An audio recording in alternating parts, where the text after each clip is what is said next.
September 14th, 1969, 3 in the morning. A Viet Cong radio operator grabs his transmitter with shaking hands and screams 7 words that American intelligence would keep classified for the next 40 years. The forest is eating us alive. And then, silence. 23 battle-hardened guerrilla fighters, veterans who had survived napalm, B-52 carpet bombing, and years of jungle warfare. Gone. Vanished. No bodies. No graves. No trace. Just those 7 terrifying words hanging in the darkness. What happened to them? Who, or what, hunted them down one by one over 72 hours of pure terror? The answer will shock you, because this was not the Viet Cong's jungle anymore. This was Australian SASR territory. And what those 12 operators did to Unit D445 remains one of the most disturbing, most controversial, and most deliberately buried chapters of the entire Vietnam War. The Pentagon tried to hide it. Official histories pretend it never happened. But today, we are pulling back the curtain on the men the Vietnamese called, quote, one, the jungle ghosts. Soldiers who moved so silently they could stand within arm's reach of the enemy without being detected. Warriors who used ancient Aboriginal hunting techniques to turn human beings into prey. Operators whose methods were so effective and so terrifying that American commanders refused to officially acknowledge them. Why did they cut the boots of their victims? What was the meaning of those strange ration packs left beside the bodies like ritual offerings? And how did a handful of Australians achieve a kill ratio that made the mighty U.S. Special Forces look like amateurs? Stay with me until the end, because what you are about to hear will change everything you thought you knew about Vietnam, and about what happens when warriors become something more than human. Let's begin.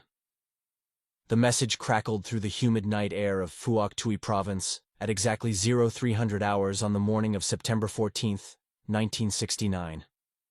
A Viet Cong radio operator, his hands trembling so violently he could barely hold the transmitter, spoke 7 words that would be recorded, translated, and classified by American intelligence for the next 4 decades.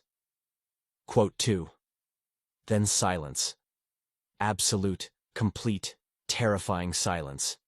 The entire unit, 23 hardened guerrilla fighters who had survived bombing campaigns, chemical defoliation, and countless firefights with American Marines, simply vanished from the face of the earth.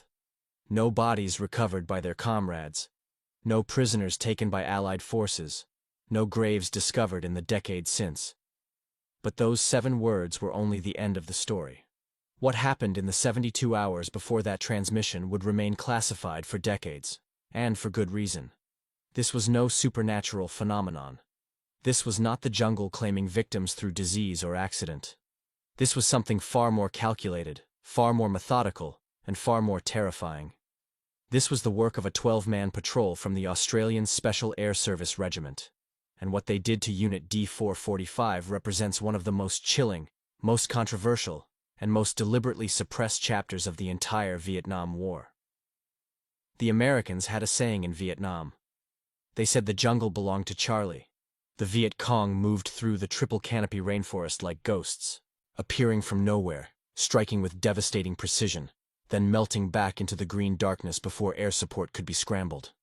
For years, this was accepted military reality. The enemy owned the night. The enemy owned the bush. But the Australians never accepted this reality, and what they did about it would change everything. The unit that sent that final desperate transmission was designated D445 in Viet Cong organizational records. They were not amateurs. They were not local militia pressed into service. These were experienced fighters from the 274th Regiment, veterans of the Tet Offensive, survivors of Operation Coburg, men who had watched American battalions stumble through the jungle like blind elephants while they picked off stragglers at will. Their commander, a 34-year-old political officer known only by his nom de guerre, quote, 3, quote, had personally overseen the elimination of 11 South Vietnamese village chiefs and had evaded capture for 6 consecutive years. His men feared nothing in the forest. They were about to learn how wrong they were. The first indication that something had changed came at dusk on September 11th. A scout moving ahead of the main column simply failed to return. This was not unusual in itself. Scouts sometimes encountered enemy patrols, sometimes triggered booby traps, sometimes simply got lost in the maze of identical vegetation. Brother Min ordered the column to halt and sent 2 men back along the trail to locate their missing comrade. Neither man returned. No shots were heard. No explosions echoed through the canopy. The jungle simply swallowed them whole. But here is where the story takes its first disturbing turn. What Brother Min did not know, what he could not possibly have known, was that his unit had been under continuous surveillance for the previous 19 days. A 4-man Australian SAS reconnaissance team, operating under radio silence so complete they had not transmitted a single message in nearly 3 weeks, had been tracking D-445 since the unit crossed from their sanctuary in the long high hills. The Australians had watched them eat. They had watched them sleep. They had memorized their patrol patterns, their rest schedules, their latrine habits. They knew which men snored. They knew which men talked in their sleep. And 19 days of watching was only the preparation phase. The Australian method was something American forces had never seen and could barely comprehend. While U.S. doctrine emphasized overwhelming firepower, artillery barrages, airstrikes, helicopter gunships, the Australians operated on principles that seemed to belong to a different century entirely. Their patrols moved so slowly through the jungle that they could take 8 hours to cover 400 meters. They never walked on trails. They never broke branches. They never left boot prints in soft mud. They communicated entirely through hand signals, sometimes going 72 hours without speaking a single word aloud. But it was their psychological approach that truly set them apart, and it was about to be unleashed with devastating effect. The Australians understood something that American commanders never grasped. They understood that the Viet Cong's greatest weapon was not their AK-47s or their booby traps or their tunnel networks. Their greatest weapon was their belief that the jungle protected them. Destroy that belief, and you destroyed the fighter.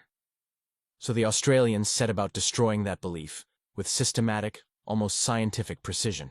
The missing scout was found by Brother Min's search party at first light on September 12th.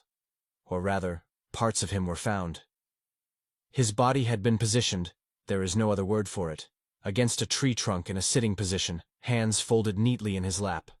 His boots had been removed and placed beside him with military precision. His weapon was gone. His ammunition was gone. But most disturbing of all was what had been left behind. A single Australian ration pack, unopened, had been placed on his chest like an offering. The message was unmistakable. We were here. We watched you find him. We are still watching. But this gruesome discovery was merely the opening move in a much larger game. The effect on the surviving Viet Cong fighters was immediate and devastating. These were not superstitious peasants, but hardened ideological warriors trained to resist psychological manipulation. Yet within hours of finding their comrade, unit cohesion began to fracture. 3 men refused to move from the discovery site, insisting the group remain together until daylight. 2 others demanded an immediate forced march to the nearest friendly village, abandoning all tactical protocols. Brother Min, despite his years of combat leadership, found himself unable to project the calm authority his position required. And the Australians had not yet revealed their most terrifying capability. American intelligence officers would later describe what happened over the next 48 hours as, quote, 4. A clinical phrase that utterly fails to capture the primal terror experienced by the men of D-445. The Australians did not simply hunt their enemy. They systematically dismantled their enemy's perception of reality itself. On the night of September 12th, the Viet Cong unit established a defensive perimeter in a small clearing, posting sentries at 4 cardinal points. Standard doctrine, standard positioning. They had executed this drill hundreds of times. But when dawn broke on September 13th, everything they knew about warfare would be shattered. Each of the 4 sentries was found in exactly the same position they had assumed the night before.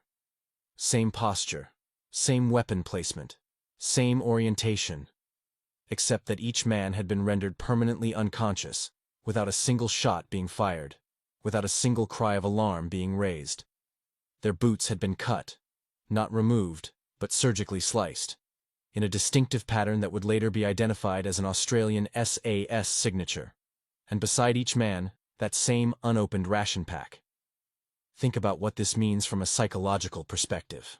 23 trained guerrilla fighters, sleeping in defensive formation, had been penetrated 4 separate times during a single night. 4 sentries had been neutralized within meters of their sleeping comrades. And not one of the remaining 19 men had heard anything. Not a footstep, not a rustle, not a whisper. The Australians might as well have been ghosts, but they were something far worse than ghosts. Brother Min, to his credit, attempted to restore order.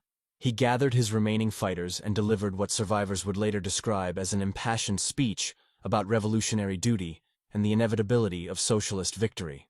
He reminded them that they had faced B-52 bombing raids. They had survived napalm. They had endured chemical defoliation that stripped the protective jungle bare. They would not be intimidated by a handful of foreign soldiers playing mind games in the dark. But even as he spoke, something was happening that none of them noticed. The Australians, and this detail comes from declassified after-action reports that would remain sealed until 2012, were actually within the perimeter during the speech. 2 SAS operators had infiltrated so close to the assembled Viet Cong that they could have reached out and touched the nearest fighter. They watched. They listened. They counted heads and noted weapons. Then they withdrew without disturbing a single leaf. Brother Min's inspiring speech was delivered to an audience that included his own hunters. The following night brought the technique known among Australian operators as Quote 5. Its origins traced back to Aboriginal hunting methods adapted for modern warfare. The concept was devastatingly simple. Humans in a state of fear become hypervigilant. They strain to hear every sound. Their minds begin to fill silence with phantom noises. The Australians exploited this with precision that bordered on cruelty. A barely audible footstep that might have been a falling branch. A whisper that might have been wind through leaves. A shadow that moved at the edge of peripheral vision, but vanished when directly observed. The Viet Cong unit spent the entire night of September 13th in a state of escalating terror, firing at phantoms, challenging empty darkness, slowly exhausting themselves physically and psychologically. And then came the rain. The moment the Australians had been waiting for. Monsoon season in Phuoc Tuy province transforms the jungle into something that seems actively malevolent. Water pours from the sky in sheets so thick that visibility drops to mere meters. The noise is deafening. A constant roar that drowns all other sound. The ground becomes a sucking morass that swallows boots and weapons and men. Most military units, on both sides of the conflict, simply ceased operations during monsoon downpours. But the Australians had spent months training specifically for monsoon operations. They knew that the noise of rainfall provided perfect acoustic cover. They knew that reduced visibility favored small, highly trained teams over larger conventional units. They knew that enemy fighters would be psychologically primed to let their guard down, to assume that no one would be moving in such conditions. What happened during the storm of September 14th has never been fully documented, and perhaps it never will be. The Australian after-action reports describe it with clinical brevity. Quote 6. But the intercepted radio transmission tells a different story. It tells a story of men being taken one by one from the edges of a huddled group. It tells a story of survivors hearing nothing but rain, then suddenly discovering another empty space where a comrade had been sitting moments before. It tells a story of 23 fighters reduced to 7, then to 3, then to a single radio operator desperately keying his transmitter. The forest is eating us alive. Those 7 words were not a metaphor. They were a precise description of what was happening. But the story behind those words stretches back far beyond that single night. The Americans who eventually reviewed this operation had a complicated reaction. On one hand, the Australian SAS had achieved something remarkable. A 12-man patrol, later revealed to consist of 2 separate 6-man teams operating in coordination, had effectively eliminated an entire enemy company over the course of 72 hours. They had done so without air support, without artillery, without the massive logistical infrastructure that American operations required. But there were aspects of the operation that made American observers deeply uncomfortable. The cut boots, for instance, served no tactical purpose that U.S. analysts could identify. They appeared to be purely psychological, a calling card, a signature, a message to any Viet Cong unit that might find the bodies. The positioning of the eliminated fighters likewise seemed designed for maximum psychological impact rather than tactical necessity. And the use of those ration packs, left like strange offerings beside each neutralized enemy, struck American officers as almost ritualistic. Then there were the things that Australian operators refused to discuss at all. When American intelligence officers attempted to debrief the SAS teams involved in the operation, they encountered a wall of silence that no amount of Allied cooperation protocols could penetrate. The Australians would confirm basic facts, dates, locations, force numbers, but anything related to specific techniques was met with flat refusal. Quote 7. One Australian sergeant reportedly told an exasperated American colonel. Quote 8. This response infuriated American commanders, but their frustration was about to become something closer to humiliation. The U.S. military had invested billions of dollars in the Vietnam War. They had deployed 500,000 troops at the conflict's peak. They had the most advanced weapons technology on Earth. And yet a tiny contingent of Australians, never more than a few hundred SAS operators in-country at any given time, was achieving results that made American special forces look almost amateurish by comparison. The numbers told a devastating story. During the entire Vietnam War, Australian SAS suffered 17 personnel lost in action while operating in Phuoc Toi Province. In that same period, they accounted for an estimated 500 enemy fighters eliminated through direct action, a kill ratio that dwarfed anything American units could claim. More importantly, their mere presence in an area caused Viet Cong activity to plummet. Intelligence intercepts repeatedly showed enemy commanders ordering units to avoid the Ma Rung, the jungle ghosts, at all costs. But perhaps the most telling statistic was one that American planners found almost impossible to believe. During major operations, U.S. forces typically required between 50,000 and 100,000 rounds of ammunition expended per confirmed enemy casualty. The Australians averaged less than 200 rounds per elimination. They were not simply more efficient. They were operating according to an entirely different philosophy of warfare, and the origins of that philosophy would shock American military thinkers to their core. The training methods that created the Ma Rung traced back to the years immediately following World War II, when the Australian military faced a stark reality.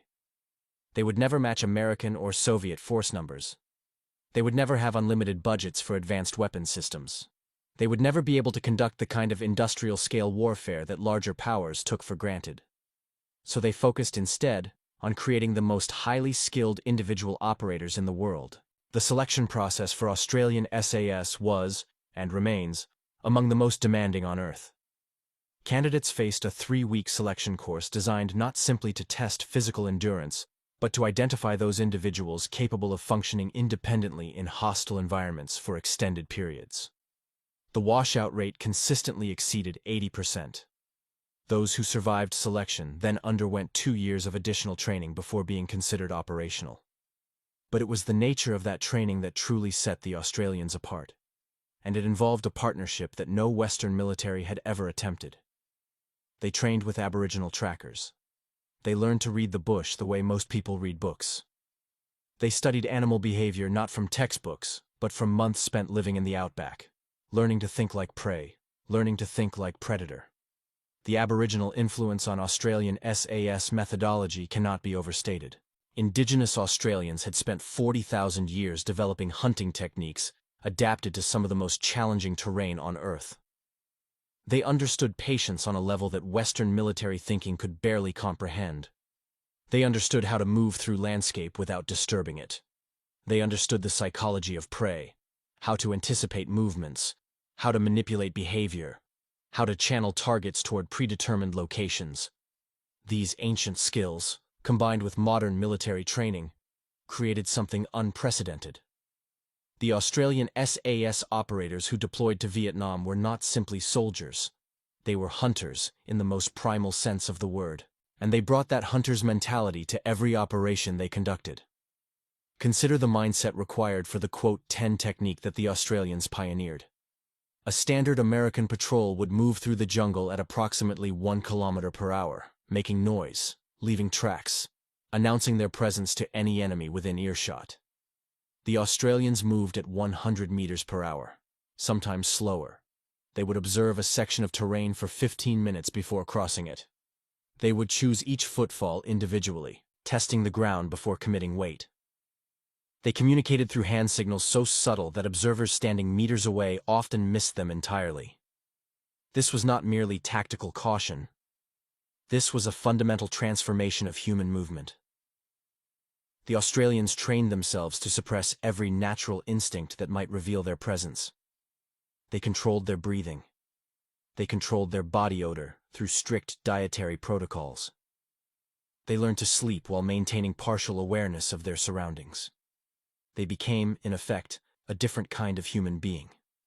One adapted to the jungle in ways that their enemy had never imagined possible. And this transformation created a paradox that the Viet Cong could never resolve. The Viet Cong had assumed they held the advantage in bush warfare because they were local, because they knew the terrain, because they had grown up in the jungle environment. What they discovered, to their horror, was that the Australians had mastered the environment at an even deeper level. The Viet Cong were residents of the jungle. The Australians became part of it. This brings us back to the fate of D-445 and to the broader implications of what the Australians achieved. Because the story of that final radio transmission was not an isolated incident. It was one example of a pattern that repeated dozens of times throughout the Australian involvement in Vietnam. Enemy units entering Australian-controlled territory simply ceased to exist. They did not retreat. They did not surrender. They did not engage in conventional combat and suffer conventional losses. They vanished. And the psychological impact on the Viet Cong was documented extensively in captured documents and intercepted communications. Enemy commanders began issuing specific orders regarding the _11_threat. Units were instructed to travel only in large formations when passing through Phuoc Tuy. Individual fighters were warned never to become separated from their groups after dark. Patrols that encountered signs of Australian presence, the cut boots, the arranged bodies, the mysterious ration packs, were ordered to withdraw immediately regardless of mission parameters. This was psychological warfare at its most effective, but it came with a cost that no one wanted to discuss publicly. The methods that made the Australians so effective also raised profound ethical questions that neither American commanders nor Australian politicians wanted to address. The cut boots served no military purpose that could be justified in standard operational terms. It was purely psychological, a deliberate marking of enemy personnel designed to terrorize survivors. The same applied to the positioning of bodies, the _12_ left at elimination sites, the entire theater of horror that accompanied Australian operations. These were not the actions of soldiers simply trying to win a war. These were the actions of hunters trying to break their prey psychologically before finishing them physically. American observers who witnessed Australian methods frequently reported being disturbed by what they saw. One American sergeant attached to an Australian unit in 1968 wrote in a letter home that was later included in official records. His observations would haunt military historians for decades. He described watching Australian operators return from a patrol with what he called _13_, a detached, almost peaceful expression that bore no resemblance to the 1,000-yard stare of combat trauma. He wrote that he had seen men who enjoyed their work before, but the Australians were different. They did not seem to enjoy the hunt. They seemed to exist only for the hunt. As though hunting was not what they did, but what they were. This characterization was unfair in many ways. Australian SAS operators were professional soldiers operating under extreme conditions against a determined enemy. Many of them experienced profound psychological consequences from their service. Many struggled to readjust to civilian life. Many carried wounds visible and invisible for the rest of their lives. Yet there was also truth in the American sergeant's observation. The Australian approach to Vietnam required operators to adopt a mindset that existed outside conventional military ethics. They were not simply asked to defeat the enemy. They were asked to become something that the enemy would fear more than conventional death. They were asked to transform themselves into predators and to hunt human beings with the same cold efficiency that their Aboriginal teachers had hunted game for millennia. The question of whether this was justified remains contested to this day. Supporters argue that the Australian method saved Allied lives. Each Viet Cong fighter eliminated through patient, methodical hunting was one less fighter available to attack Firebase Nui Dat, to ambush supply convoys, to plant mines along Route 2. The psychological impact on enemy morale multiplied this effect. For every fighter the Australians directly eliminated, several more became combat ineffective due to fear and demoralization. Critics counter that effectiveness cannot be the sole measure of military ethics. The deliberate cultivation of terror, they argue, degrades the humanity of those who practice it as much as those who suffer it. The cut boots and arranged bodies and whispered nightmares served no purpose except to create horror. And horror, once unleashed, does not confine itself to enemy combatants. The Australian SAS veterans themselves rarely engage in these debates. Most decline to speak publicly about their methods. Those who have given interviews typically express neither pride nor shame but a kind of flat acceptance. They did what was necessary. Their mates came home alive. The rest is commentary for people who were not there. What remains undisputed is the impact of their operations. And that impact extended far beyond the jungles of Vietnam. The province of Phuoc Tuy, which the Australians were assigned to control, became the safest region in South Vietnam for Allied personnel.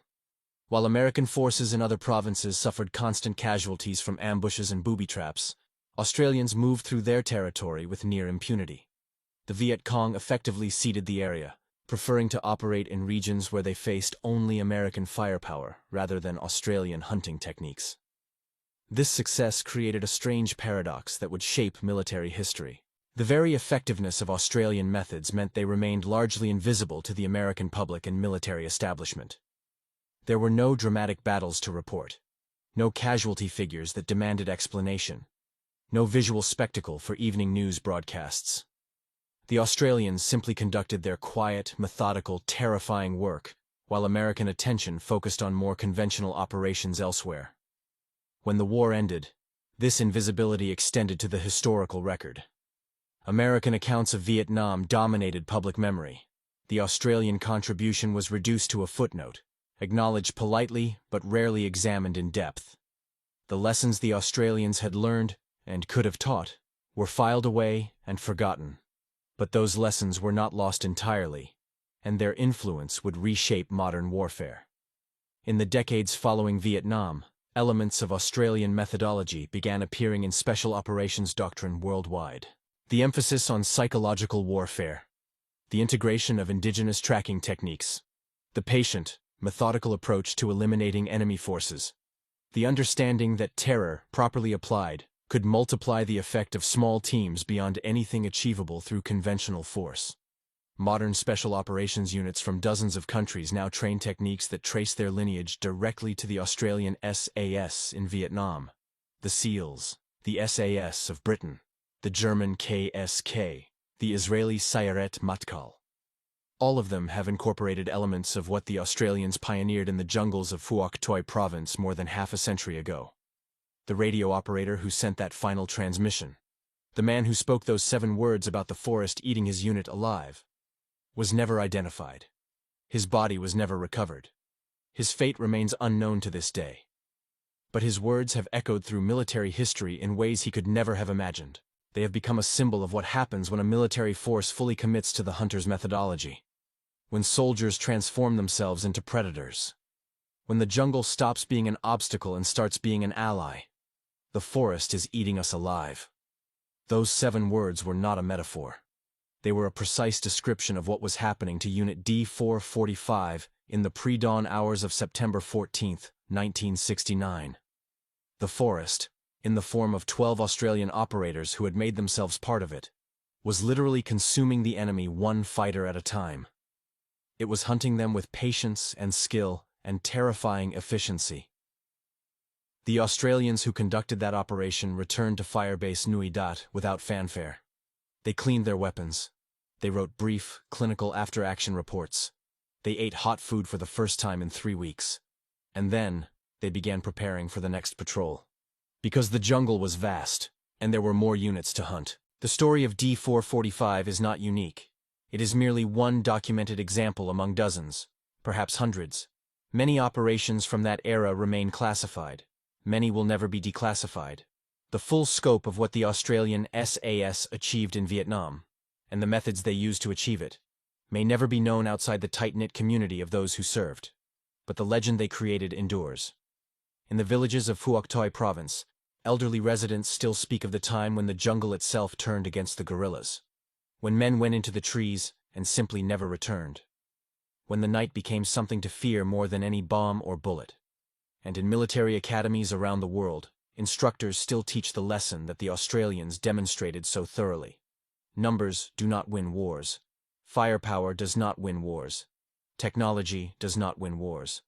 What wins wars is the willingness to become something that your enemy cannot comprehend, to operate outside their framework of understanding, to become, in their minds, something that is not quite human anymore. The forest is eating us alive. Those 7 words summarized an entire philosophy of warfare. They captured the essence of what happens when highly trained operators fully embrace the methodology of the hunt. They express the primal terror that humans experience when they discover they are no longer the apex predator. The Australian SAS wrote those words into history without ever speaking them. They wrote them in cut boots and silent movements and patient, methodical elimination of everything that stood against them. They wrote them in the nightmares of surviving Viet Cong and the reluctant admiration of American observers. They wrote them in classified files that would not be opened for decades, and in the humid darkness of the Vietnamese jungle, on nights when the monsoon rains drowned all other sound. They continued their work, patient, methodical, relentless. The forest made flesh. The ghost stories that American veterans brought home from Vietnam often mentioned the Australians. Quiet men who did not drink much, and said even less. Soldiers who would disappear into the jungle for weeks at a time, and return looking as though they had never left the firebase. Warriors who seemed to exist in a different reality than everyone else. These were not exaggerations. These were descriptions of what happens when military training reaches its ultimate expression, when the boundary between human and environment dissolves, when the hunter becomes so skilled that prey cannot even perceive the threat until it is far too late. The Viet Cong called them Ma Rung, jungle ghosts. But the name was inadequate. Ghosts are supernatural. Ghosts operate outside the rules of physics and biology. What the Australian SAS achieved was entirely natural. It was the product of training and discipline and methodology refined over years. It was the predictable outcome when serious professionals dedicated themselves completely to mastering a particular form of warfare. There were no ghosts in the jungles of Phuoc Toi province. There were only men who had learned to move like ghosts, to think like ghosts, to strike like ghosts, and vanish like ghosts. Men who had studied the ancient hunting techniques of a people who had mastered this craft over 40,000 years. Men who had combined that ancestral knowledge with modern military science to create something that the world had never seen before. The 7 words of that final transmission stand as a testament to their success. The forest is eating us alive, not attacking, not fighting, eating. The word choice was precise, almost poetic. It captured the slow, inevitable, utterly terrifying nature of what was happening. Not a battle, but a consumption. Not a firefight, but a feeding. And somewhere in the darkness of that long-ago night, 12 Australian operators continued their work, silent, patient, hungry. The forest was indeed eating the men of D445. And the forest would not stop until every last one of them had been consumed. This is the story that official histories do not tell. This is the chapter of the Vietnam War that military academies study, but public memory ignores. This is what happens when a small nation, facing challenges beyond its conventional means, develops capabilities that transcend conventional understanding. The Australian SAS in Vietnam did not win the war. No one won the war. But in their small corner of that vast and tragic conflict, they achieved something that larger forces with greater resources could not match. They made the enemy afraid. Not of dying. The Viet Cong had long since accepted death as the price of their struggle. They made the enemy afraid of something worse than dying. They made the enemy afraid of the jungle itself. And that fear, once planted, never fully disappeared. Decades later, Vietnamese veterans of the conflict still spoke of the Ma Rung with a respect that bordered on awe. Not hatred, not anger. Awe. The recognition of having faced something that operated on a level they could not match. Something that had turned their greatest advantage, their mastery of the jungle environment, against them with devastating effect. The final transmission of Unit D-445 echoes through time not because it was unique, but because it was recorded. Because American intelligence happened to be monitoring that frequency at that moment. Because someone thought to preserve those words for posterity. How many other units experienced the same fate without leaving any record? How many other radio operators tried to warn their comrades of the forest eating them alive, only to find their transmissions unmonitored, their words lost to history? We will never know. The full scope of Australian SAS operations in Vietnam remains partially classified more than 50 years after the conflict ended. The complete records may never be released. The men who could explain what really happened are aging, taking their secrets with them. But the legend endures. In the training programs of special forces worldwide, in the nightmares of those who face them, in the 7 words spoken by a terrified radio operator on a monsoon night more than half a century ago. The forest is eating us alive. It was not metaphor. It was not exaggeration. It was the simple truth of what the Australian SAS had become. And it remains a warning to anyone who would underestimate what a small force of dedicated professionals can achieve when they fully commit to mastering their craft. The jungles of Phuoc Tuy Province have long since regrown. The fire bases are ruins. The war is history. But somewhere in those trees, the ghosts still walk. Not supernatural ghosts, human ghosts. The memory of what 12 men could do when they made themselves part of the forest, when they hunted with patience and skill and utter, implacable determination. The forest is eating us alive. 7 words. A complete philosophy of warfare. A testimony to human capability at its most focused and most terrifying. A memorial to those who vanished and those who made them vanish. The story of the Australian SAS in Vietnam is not comfortable. It is not heroic in the conventional sense. It does not offer easy lessons or simple morals. But it is true.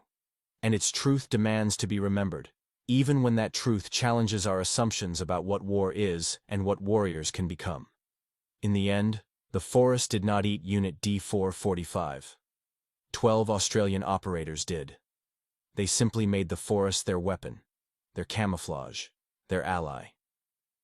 And in doing so, they demonstrated what happens when the distinction between hunter and environment completely dissolves. The Viet Cong never found a counter to the Ma Rung.